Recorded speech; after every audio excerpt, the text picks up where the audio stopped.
What's up, y'all? It's Throwing Light. I know the background's a little different today, having some computer issues, but we're going to roll with it. So we got this cute little room of mine that I'm filming in here. Before we get started, I want to remind you that Throwing Light is now available on YouTube. You can follow there to catch all the videos. I have the Throwing Light tour that I've been doing too. We're getting ready to move national with that. So if you want to keep up with all things Throwing Light, please follow my YouTube channel. You can just follow that, get there from watching this video, okay?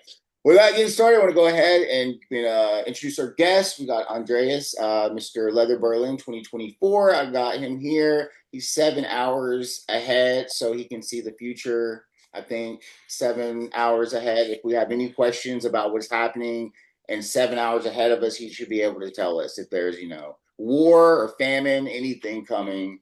Hopefully, we will be able to get the heads up from Andreas. How are you? Are you doing good? Yeah, Doing I'm well? very good. Yeah, getting ready for Christmas here. Is it Yeah, cold?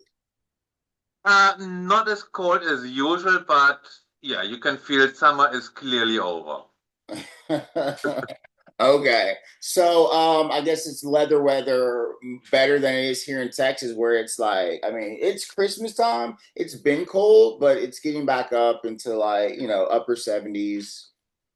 We'll see. Yeah, now I'm not sure what it is in Fahrenheit and degrees. It's about 8 degrees It's 8 degrees Celsius over there. Celsius. Yeah, I'm not sure what it is in Fahrenheit, but Like it's 40 it's or cold. It's something like that. I don't know. I haven't been in math class or science or weather class yeah, in a while, so I I can don't check know. on the Yeah, phone. I'm gonna guess like 40 degrees, maybe. Like, don't you add 32? This is sad. I should know this. I as a just a human being and knowledge, I should know better. I should be able to tell the difference between Fahrenheit and Celsius at this point in my life. But I know something. I know how to get to Kelvin, if that matters. No, no problem. I will check on my phone. Give me 1 second. Okay. So it's 43 degrees. Okay. Yeah, that's not bad. That's all right. Yeah, it's a perfect temperature to go on the Christmas market and have some mulled wine. Christmas, Christmas. Here we are. So why don't you go ahead and tell everybody how you got involved in the community and the leather community? Um, it was quite early in my time when I was a teenager. I already know I'm not really into girls. I prefer men, and I prefer this kind of man. And I grow up in a very small village close to Hamburg. And so by the gay magazine of Hamburg, the Hinak, I saw there is a street fair coming up. And so I went there very nervous. And then I saw two guys in leather. And yeah, already had some beers inside. And in Germany, you can drink when you are 16 already. And so I was talking with them. And then they immediately bring me to the Tom's Bar, the biggest leather bar in Hamburg at the time, and that was my starting. And yeah, I already felt, yeah, this is me, and I want more of that. So, as you discovered it's you, like what you know, what substantive reasons or what draws you to the community in terms of like what do you like doing in the community? What's your like your favorite thing Um, to do? I think for me, it was more, yeah, about the masculinity. I don't know. I never could work with my oh, what's the English word? With my generation.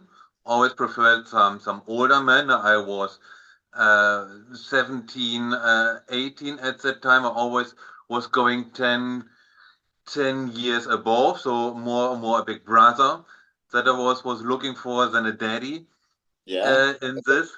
Um, and yeah, what I found, it was a very familiar networking community, and yeah, I felt at home there immediately, and that's what I want to do now also with the people, make them a home, bring them to their place where they want to be with their fetish. Mm. Did you feel like before this that you didn't really have a place that you belonged? Um, For me, no, it was not a place where I belong, but it was something. No, this is not me. Ne? Everybody around was ne, having a girlfriend, going to the normal disco and so on. And for me, it was something I was going there, but for me, it was something like I think I missed something. Yeah. And so I get to the street fair and say, okay, I think this is more my place to be. Then okay, then I take the bus. At the time I don't have a driver license, and so I was sitting 1 hour in the bus going to Hamburg or in the train and staying there overnight because the last bus was going at 7 p.m. The first one was going at 7 a.m. So yeah, you've been around all night long and waiting to go home again. But it was fun. So Berlin Folsom was your first event? No, my really first event was Leather Pride in Hamburg. Maybe you heard about the party on the ship No, I years ago. no. Tell me about it. Um, it was yeah in the 80s, 90s, beginning 2000 on the Cap San Diego. It was, I think, the biggest, at least in Europe, the biggest fetish event before Folsom were coming in. And it was organized by the MSC, the Leather Club of Hamburg, which are very close with Tom of Finland. So Tom of Finland was drawing the poster for it. Now, if you go to the Leather Archive in Chicago, you still can see one of the posters of that party. So that was a big thing. It was about 4,000 people on an old banana cargo ship doing everything Leathermen are doing, from dancing to you can imagine. Yeah, and it was a fun, fun location because it was in middle in the harbor of Hamburg. So on one side you have all the industrial part, on the other side you have the city of Hamburg, and yeah, it was just a great time. Yeah, Are you in Hamburg? I grew up close to Hamburg. Yeah, Where are you I'm now? living now in Berlin since 16 Oh, years. so you are in Berlin. Yeah. Okay, so what's it like being what's what for a lot of people that have don't get the opportunity to get out of the country and go to leather events or see the community or see the Berlin community at large. What are some things that you take pride in your community that you guys do there that might be unique? Um, I think it's not unique, but what I feel and see also in Berlin, all the socials getting bigger and bigger and more recommend than as a sex parties like the pig party or going to the lavatory or so on.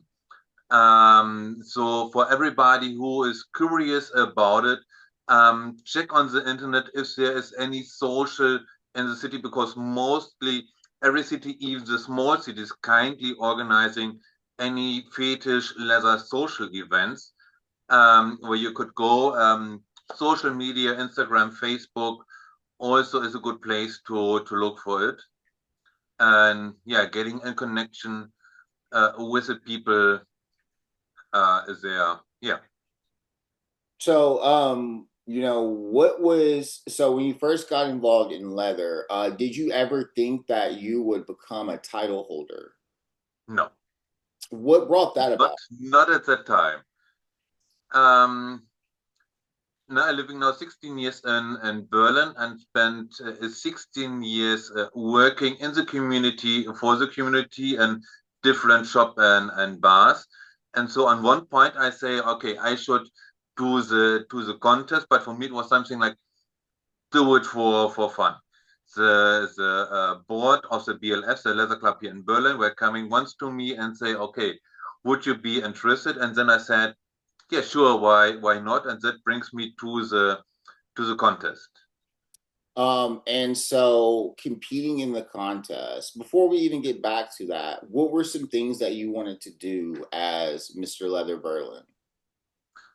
For me, it was to yeah present the community, of course, being there for the community and um, networking. In Berlin, you said it before. Berlin is big. Berlin has everything. We have the Folsom, we have the Easter, we have the laboratory, we have the new action, and so on. Um, and I want to bring Berlin also to the outside. Now I'm now in the board of the BLF, joining the events of the ECMC. I hosting my fitness social. I'm hosting my coffee and cake social, the FKK, and um, yeah, during my title year, I was more busy with networking and opening doors. And now after my title year, I'm still working on it after the IML, working together with the guys from the IML to make a bridge here to Europe, working together with Tom Keller, for example, to make it also more interesting for the people here in Europe. And I think for the next year, we have a big and strong group of contestants for the IML to show it's international and not just an American contest. Of course, and we're all here for that. And I don't think there's a leather person in this country that doesn't want to see you guys thrive and come over to the States and really make it your own. So, Yeah, your socials. Tell us about a little about that. You're saying you're doing several socials. What was the first one? The one you said before, the was it coffee and cake? You said the something. coffee and cake, yeah, The and one the fitness before that. social, You said one before the coffee and cake. yeah, the FSB, the fitness social Berlin. I'm hosting for a friend who said he's not having the time for organizing it. So I said, um, in my title here, okay, if you want, I take it over for you. I'm hosting it for you, finding the time and the place for it. And so I'm continue with it. Um, um, we said until end of the year, which is now. And I think I also go over for the next year hosting it. And yeah, it's a come together with the Finnish guys, not only leather, but also the latex boys, skin worker, and so on. Yeah. Yeah. The coffee and cake. So tell us a little bit about that one. Um, yeah, it was starting as my title here, where I say, okay, what could I do? What would be fun? And we have a big cafe here, a gay cafe. Everybody is going there, and I say, okay, if everybody wants to go for coffee, everybody wants to go for a cake, why not doing it as a social?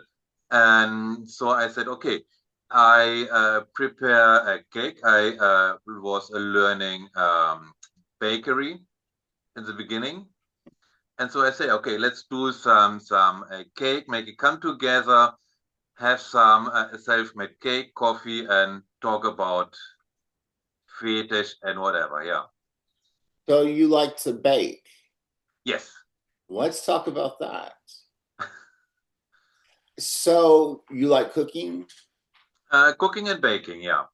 and now you've merged your love for baking into events. So you're baking the cakes that you Yes. bring. Yeah. You I'm are, baking or some friends baking because it's getting bigger and bigger. And yeah, baking at least two cakes is a lot of work. So sometimes friends jumping in, making one cake, I make the other cake. But mostly it's me preparing the cake for how them. long have you been baking? Regular, it's about 4 or 5 hours, depending I'm talking on. about in general, like what brought you to baking? Like baking's not easy. It's not easy. No, it was my first profession what I was learning after school. Okay. Um, on one hand, I learned how to make bread and so on, but on the other side, also how to make all the sweet things, cakes, pies, and so on. And so I say, okay, let's continue with it. And it was always fun. And I was learning it in a very small bakery where we made everything by ourselves and not just opening a bag or baking some deep fried prepared thing. So yeah, it was a real handcraft, but in Germany this is not existing anymore. And I say no, I don't want to stay in a factory just pushing on a button and waiting the bread is coming out in the end of the machine. That's fair. Yeah. That is fair. Okay, that's cool. So, it's really cool when we as community people or we're leather people merge our personal creativity to who we are as whole individuals. And I'm always fascinated. I don't think we've talked about cooking on this show really. Well, yeah, I did have some guests on here that are food critics. I had that on here. But merging cooking and baking and leather and having events of goods and stuff, I mean, that sounds tasty to me. You've done that. What are some of your other interests that you've been able to bring to the community that you love to do? For me, I'm starting to bring my filmmaking into the community. I'm really into that. I'm a writer. I direct. I'm really good at those things, and I'm trying to find ways to be an authentic LTJ through my own personal art.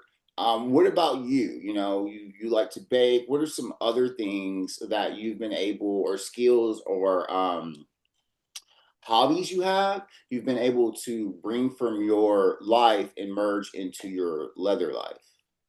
I think yeah, the biggest hobby for me is motorbiking. Oh. Um, um, this is for me a good combination with a fetish and the hobby. For the community, I like to host and to organize events. This also brings me to the board of the BLF, saying, okay, I want to help organizing all these events and leading the yeah community in Berlin. So it's not for me that I'm saying, okay, I want to present and it's about me. No, it's more about having the event happening, hosting the people, make sure everybody has a good time and feel welcome there and have a good time. Yeah, So you have a motorcycle? I have. Yeah. Okay. How long you been motorcycle riding? Um, I was starting with 16 with a small bike, with a moped. And then with 18, I get the open license. And since then, I have a real motorbike. Yeah. So, do you think that um so, having a motorbike and being a leather person isn't necessarily a queer thing, correct? Are you able to merge this aspect with maybe any heterosexual leather groups or pansexual or anything? Because motorcycle riding is a thing here in our country, and it tends to blend in Mhm. some ways. And I'm just curious if that's ever happened for you. Yeah. Now I have some friends. I'm doing tours regular, gay and straight people, also women. So for me, it's not a gay thing. It's a fetish thing. Yes, I have 45 bike suits, for example. So clearly, Wait. I'm sorry. Did you say you have 45 bikes? bike suits, By what? suits, the bike gear. I thought you were telling me that you had 45 motorcycles. No, no, no, no. Okay, Just I the was bike suits. like, Just the bike suits. One bike. can you I ship mean, I one have over several. here? Ship one to me. Give me a motorcycle if you got 45 of them. That's what I thought. Yeah, no, no. Just the gear. So if I come to Berlin, I'm going to get on a motorcycle with you. I'm going to get on the back. I'm going to hold on to you. I get you in a And you're in going to get a. me there safely. Yeah. I'll be honest, I'm terrified of motorcycles. My uncle had a motorcycle when I was younger and he got in a wreck and got all messed up. I am just like, when I see people going like, um, shoot, I don't know how to say this in kilometers. I'm going to start. When Tell you them come miles back I on the can. show, the next time you come back on the show, I'm going to have a scale and charts to help us with our mathematics so we can figure it out over here. But, you got people doing 100 miles an hour sometimes on the interstate on these motorcycles, and what is that like? 100? What's um, 150 kilometers per hour? That's fast, right? it is fast. Yeah. No, I mean, it's nice going fast with a bike, but it also takes a lot of energy, a lot of concentration, because you're going like that, and you have no airbag or any protection. So when Of you're course. going, when you see something on the street, it's already too late to react.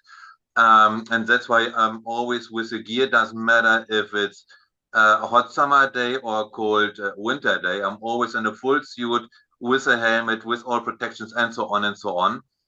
Um, I'm driving now, yeah, since more than 20 years. Already had 6 accidents, which all end up good. I never broke a bone or ending up in the hospital. Um, Also because I was in the gear, I think. And for me, it's more fun um, going on the speed, reaching the 120 miles. That's the fun. It's like on the roller coaster. Going up the hill is not that fun than going down the hill, and that's for me. So for me, it's being on the road and also on the motorbike. You're on yourself. So when you have a stressful day or you have some issue, something like that, where you say, okay, I want to have my own time, you put your helmet on, you get on the bike, and you are free and on yourself. So you had 6 accidents, and uh, like you had your gear. Like, were you weren't shaken? It never threw off your confidence. You never were afraid uh, after having any accidents. Not in this. What I have now is when I'm driving in the dark outside the city, then it's something like, okay, going too fast is something like that gets me that gets me feel unwell. But yeah, that's it. I've never been scared, and it was always also directly after the accident it was something like, okay, get me back on the bike, and I want to continue. Um, yeah, it never hold me back from biking. We're going to shift a little bit, and I want to ask you a little bit about visibility in the Berlin community. Mhm. As you know, we have a very turbulent political climate right here for trans people, for queer people, for everyone right Yeah. now. And what? How does your community view progress? Like, how do you? What is the reach out like? What is the bridges in your community between trans people, bisexual, lesbian? Are you guys congregating a lot in diverse ways? I guess would be my question. Yeah. That's a good question. To tell you, now, for example, my coffee and cake social, I'm hosting together with the guys from Poteos. So it's a come together with a leather man, identifying as a man, together with a fetish trans people, which is a nice bunch of people bring together. In Berlin general, we have some fetish locations like the Kit Kat or the Insomnia, where gay and straight people, men, women, non-binary people come together. And sure, we have also the clubs where say men only, fetish only. But you can feel there is a changing that we say, okay, diversity also belongs to the fetish. And for me, for my personal I say in this time, because also in Germany we have a hard time as a fetish guy. Um, it's the more we can be, the louder we can be, and then we can show on the pride where we are not welcome as a fetish man or fetish people. We can show no, we belong here and we are part of the LGBTQ community. I think that's great. Now, I had an opportunity to go to Manchester the other weekend this year. What are some international events that you go to outside of Berlin? Now my next events are the MAL in Washington. Then the weekend after, going to Chicago for the contest of Mr. Leather Chicago, where I'm sitting in the jury as well. Okay. Then of course the IML. I'm thinking about Darklands in Antwerp. I think you heard about that as well.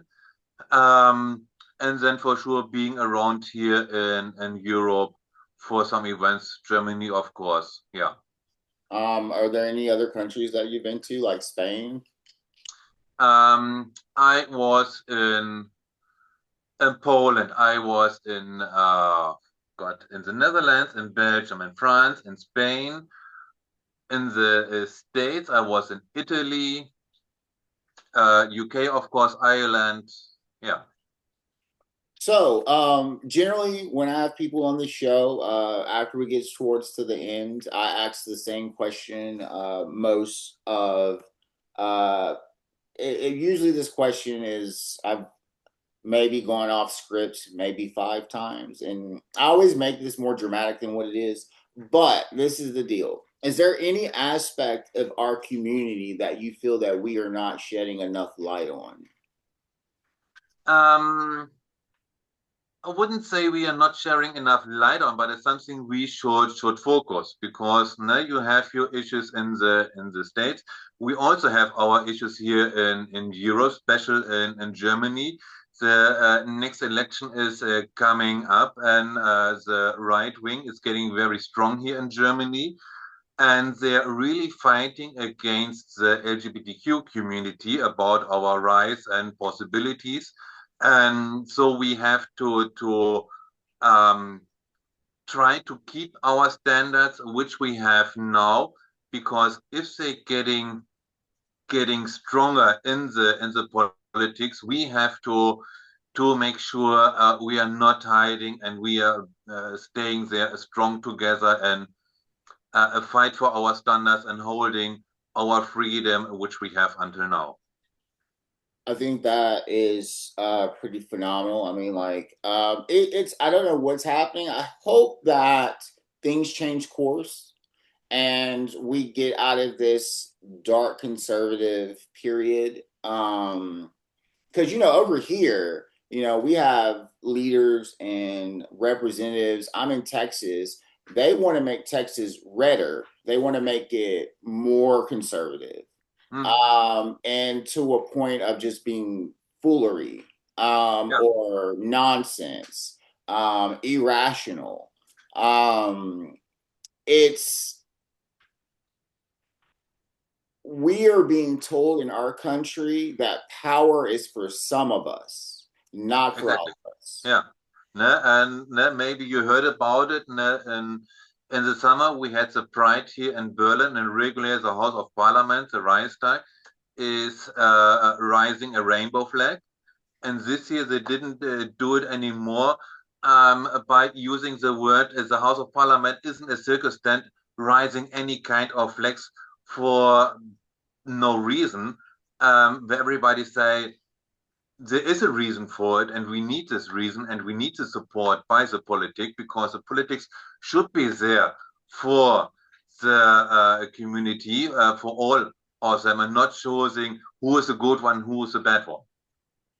I 100% agree with you. I don't know why things go the way we are, but we're all within our LGBTQ plus community, and then in our more concentrated leather community, we're going through the same things. We're all struggling right now in our Yeah, own different ways to keep our identity and keep our spaces.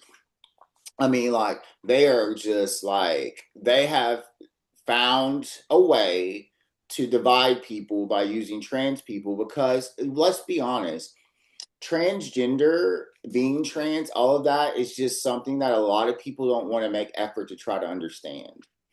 And rather than try to really understand why, because look, and this is what I try to tell everybody: I didn't ask to be born, you didn't ask to be born. Help it make sense. Why are we being targeted? Why are we being punished? Why are we being harmed over things we can't control?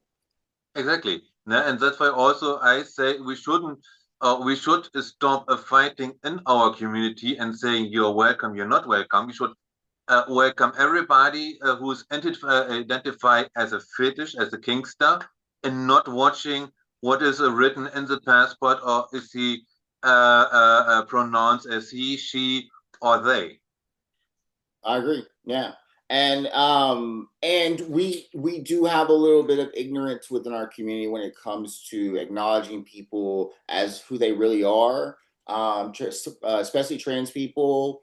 But I do find a little bit of well, not say a little bit. There's a lot of ignorance within the community. Mm-hmm. Um, I'm going to say the leather community is a little bit in tune, a little bit more in tune because community and activism means so much to us. So I do find when I step into the LGBT community at large, I find more ignorance. And it's very interesting because like here, queer people aren't running around trying to learn history. You know what I'm saying? They're not trying to. Uh, I don't think people look at sexuality and gender the same way they look at race. Obviously, here in our country, and I don't think that people look at as being LGBTQI plus as ancestry as um as a part of our identity. It's an identity, and Yes. whether we like it or not, that identity is being targeted and being treated and mistreated in a certain way that we should be able to find bridges. But I do find it disheartening the amount of gay men that are disconnected to the trans experience and don't have empathy for it, if that makes Yeah. sense. And then maybe you recognized last year on the IML in the opening show, everybody of us contestants were wearing some kind of a trans color on them. I had my band on the head. Others had a wristband in the color of that. So it's I think just showing colors is already helping and supporting the community and the trans people to show you belong to us and you are here with us. No, it's not about what the other people say, but if you say no, you belong to us. For me, you are part of the family. Then there's already one saying, "Come here," and today is one, tomorrow there are two, and it's the same with my social. In the beginning, there were two events happening. Here was the Proteus, here was the Leatherman, but now they are working hand to hand together and mixing up, and that's nice to see. So it's getting one community coming together, and also after that they're going to the leather bar where the owner say, okay, regular we are just men, but for you we make an example, not example, exception, and we open the door so the trans people also can go into the leather bar, which also is a step forward in saying, okay, this is not for a regular Saturday night, but for that night, um, it's a good sign to show they are open for everybody. All right, Andres. Thank you so much for being on the show. I'm so glad you're able to do that. I am super excited to be connecting to you in Germany right now. The lovely world of the internet, it brings us together when we want it to. You have one thing you have one thing left to do before we leave, okay? And so you got to Okay, close the show. So I'm going to count to three. And when I count to three, you're going to say, if you're not throwing light, you're not acting right. I'm not acting, no.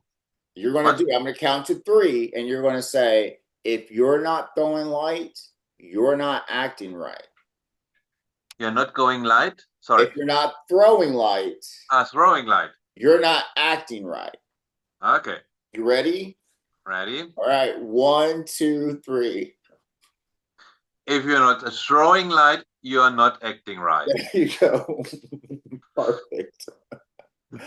All right. I thank you so much for being on this episode of Throwing Light. I hope to see you in the future. Obviously, I will see you at IML, but I look forward to maybe having you on again in the future. So thank you so much for Yeah, doing sure. that. Let me know. Stay in With contact. that being said, y'all, this is another episode of Throwing Light, and we are out.